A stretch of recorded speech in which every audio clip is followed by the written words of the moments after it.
way, that joining us tonight for the first time since he has been named chairman of the Intelligence Committee is Adam Schiff, Democratic Congressman of California. Mr. Chairman, congratulations, and thank you very much for being with us tonight.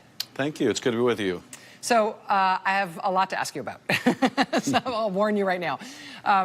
First of all, Treasury Secretary Stephen Mnuchin is going to be in the House tomorrow answering questions about why he has signed off on relaxing Russia sanctions against companies owned by Oleg Deripaska. He's, of course, a sanctioned oligarch and one to whom the Trump campaign chair reportedly offered private briefings during the middle of the presidential campaign.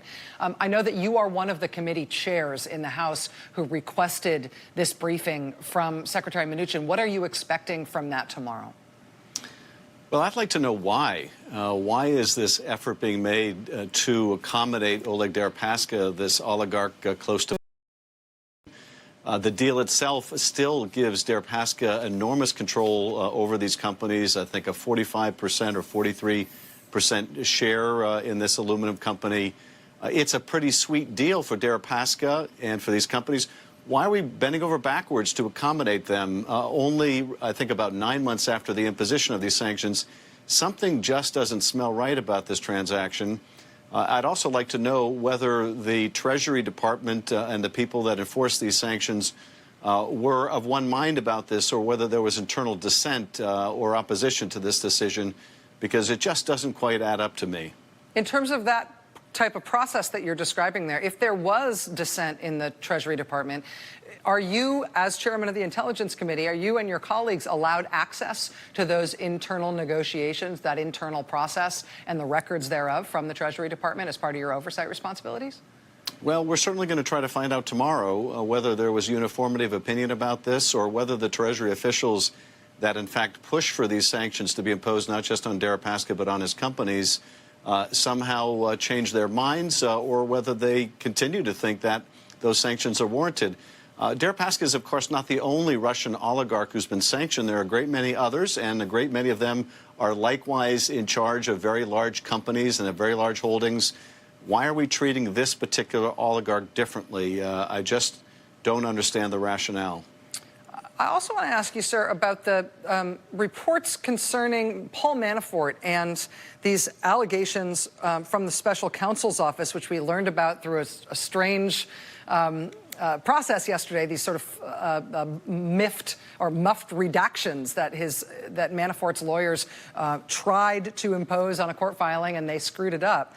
But given their mistake, we have learned that the special counsel's office believes that Manafort was internal polling data overseas to a Russian intelligence source and to a pair of oligarchs during the campaign. Am I right that your committee was unaware of that until we all learned it yesterday because of that screwed up court filing?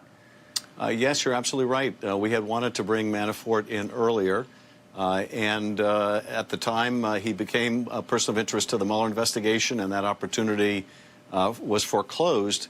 We had hoped thereafter to get access to him once he was cooperating, but obviously his cooperation is far less than complete or candid. But we are also interested in bringing Mr. Gates before the committee, and it's certainly clear, I think, from these pleadings that he has relevant, or these reports that he has relevant information as well. But what I find so striking about all of this, and you're asking exactly the right questions, why would the Russians want this data? What use did they make of it? But you look at this all in the context of what is going on at the time. The Russians are embarked in this massive social media campaign to tilt the election in Mr. Trump's favor. You've got Manafort trying to get money or get debt relief from these oligarchs like Deripaska that he has owed money or owes money to, offering data on the campaign. You've got at the same time this lawyer that we learned more about, Veselnitskaya, who was indicted this week, setting up this meeting in Trump Tower, having this close relationship with the Russian government, offering dirt, the president's son saying they would love to get that dirt, and the president seeking this deal in Trump Tower and seeking Kremlin help to put it together while lying about it to the American people. All that is going on in a matter of the same months. It is a situation rife with conflict, a hornet's nest of compromise. And it's no wonder that the special counsel is concerned about this as we are. Congressman, Mr. Chairman, that list of things that you just described, now that you are chairman of the Intelligence Committee, there are of questions that I have about how the division of labor works and how you understand the division of labor between yourself and your committee and Robert Mueller and the special counsel's office and the Justice Department more broadly. If you can stick around with us for just one